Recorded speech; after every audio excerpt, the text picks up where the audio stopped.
निर्मला लक्ष्मण गोवलकर, वय 33, गाव रत्नागिरी. काम आम्ही शेती करतो.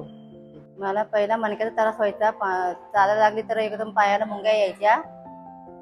आता ऑपरेशन झाल्यानंतर आहे, ठीक आहे थोडं. आता चालायला लागली तर बरोबर व्यवस्थित चालते. हां, आता बसायला लागली तर जरा कला मारतात, तसं व्यवस्थित ठीक आहे. पहिला मला बसायला लागली तर एकदम कला लागायच्या, फूट लागायची, चालायला व्हायचं नाही. 10-5 मिनिटं चालायला लागली तरी कला मारायच्या, असा त्रास व्हायचा पहिला. आता ऑपरेशन झाल्यानंतर आता व्यवस्थित ठीक आहे. आता मी चालायला लागते, चालते अशी व्यवस्थित. बसली तर थोडं थोडं साधारण कला मारतात, एवढंच. बाकी काही नाही, बाकी ठीक आहे. सर्जरी फेमस झालं.